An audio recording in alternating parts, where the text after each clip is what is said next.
Hello out there.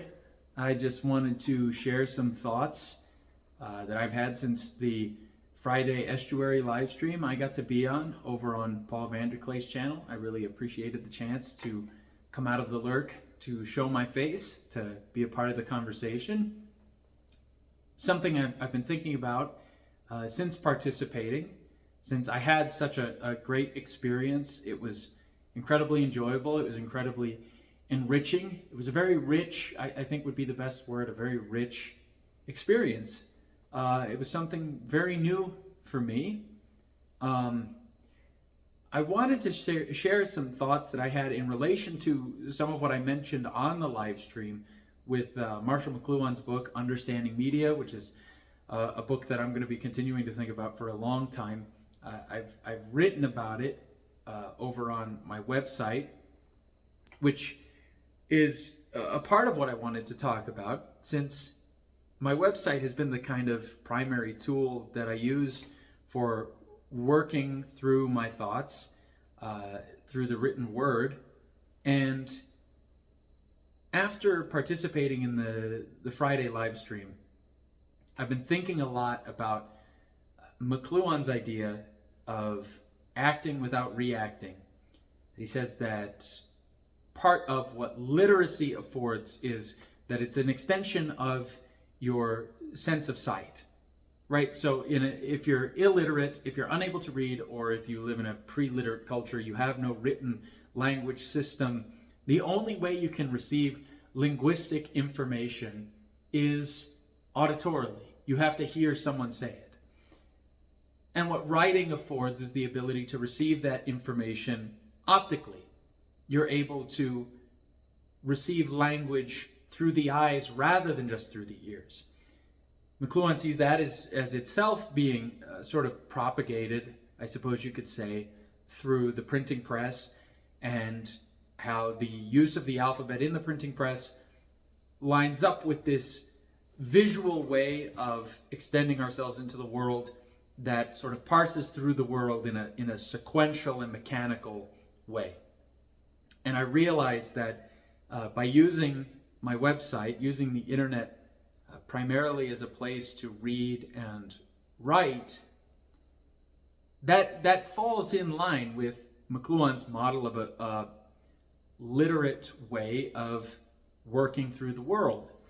And part of the reason McLuhan is so interesting today is because he exactly gets his finger on the shift that was taking place in his day and is really in full swing now, from the mechanical world to the electrical world, from this linear, literate way of thinking to a more tactile, more involved mode of extending ourselves out into the world, out into space.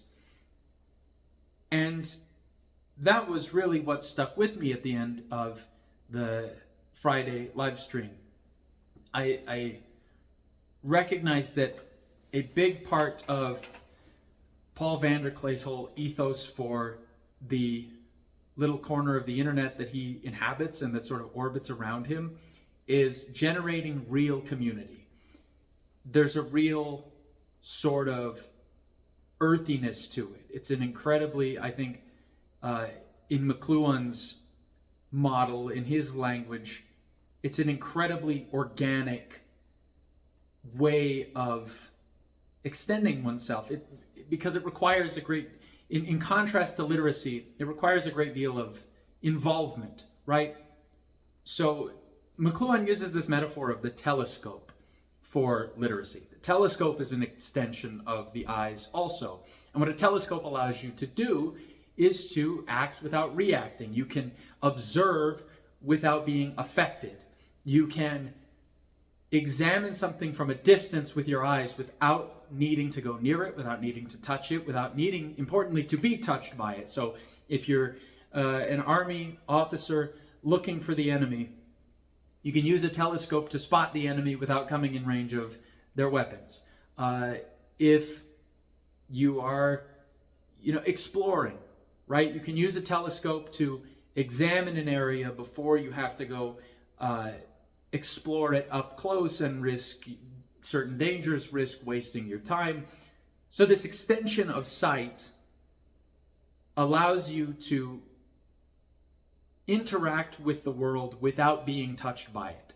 And McLuhan draws that metaphor of the telescope out to the mechanical age, the industrial man, in how literacy is what gives rise to sort of the scientific mind.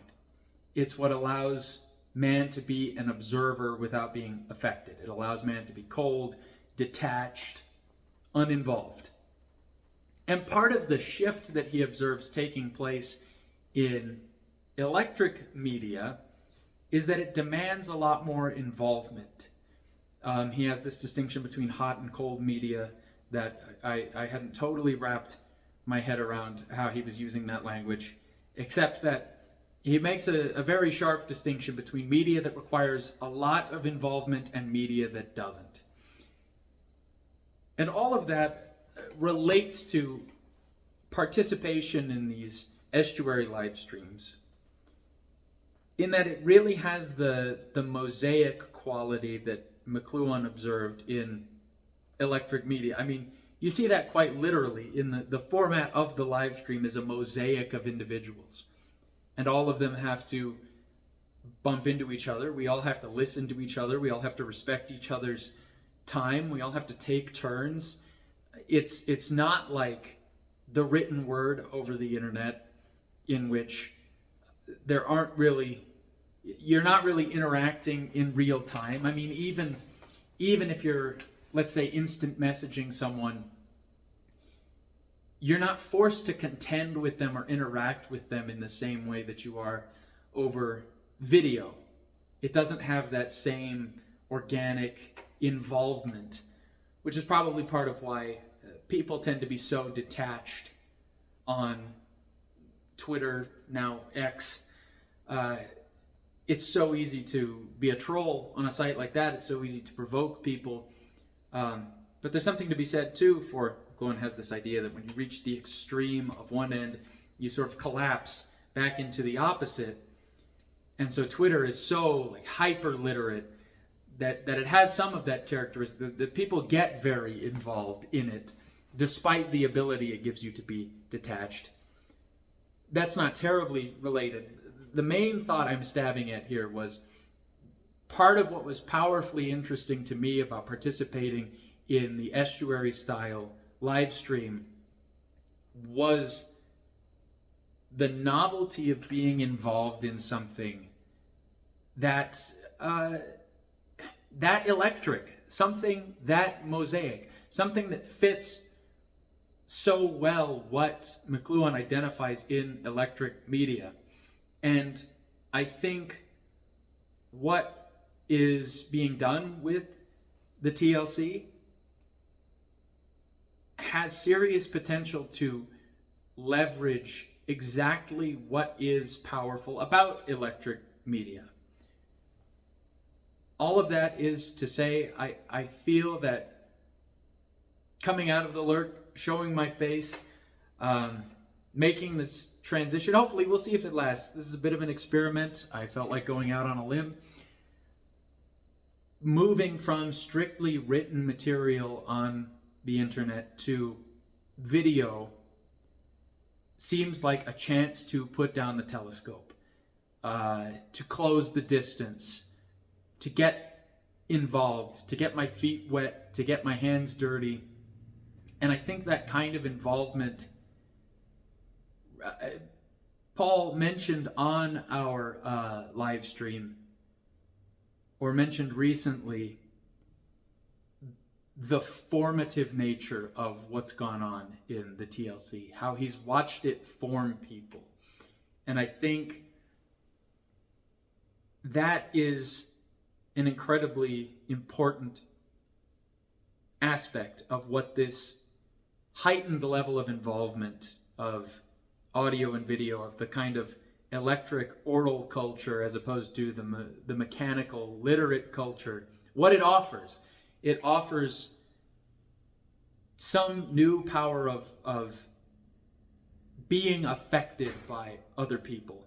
And that obviously comes with certain risks that the internet has made us all too willing to take in some cases, and all too aware of in other cases. But, you know, it's no pain, no gain. It's the lower the risk, the lower the potential reward.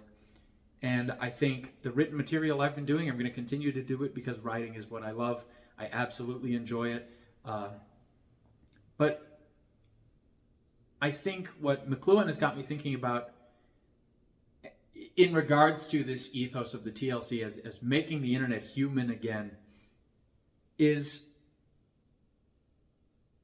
I think the TLC has really tapped into what the internet can be and what people hoped the internet could be in its early days, and what perhaps it was a long time ago, and what it's gotten away from. That it really can be a supplement to real life, a supplement to the rest of life, rather than a distraction, rather than a hindrance, rather than a replacement. Heavy involvement through electronic media can actually enhance life rather than just drain life. It doesn't have to be this parasitic thing. And so that's what I'm experimenting with in putting this video out there. We'll see how long I sit on it before I work up the courage to put it up on YouTube. But that's what this little experiment is for. I want to see what this kind of involvement can really do. I want to get my feet wet. I want to get my hands dirty. I want to close the distance. I want to see what it's like to, and even putting it that way is a very sort of literate, scientific way to think of it. But for the sake of my understanding, this is a kind of science experiment. I want to understand what it's like to have this kind of involvement without the scientific detachment. I want to know what it's like to be more hands-on, to be more involved in the life of the conversation that's going on. And so that's what this is about. This is all a bit new to me. Like I said, I'm going to continue to write because writing is what I love to do. Writing, I think, is in many ways maybe just the way that I'm wired, the way that I think. I think writing is a bit of an easier way to express myself than speaking is, but we'll give it a go. We'll see what comes of it. I will see, we'll see what comes of it. We'll see what happens. I'll put a link in the description if I end up posting this to my website where you can view my written materials and let me know what you think. I'm interested to have some good conversations, interested to see what interactions come of this. So yeah, leave a comment, let me know what you think.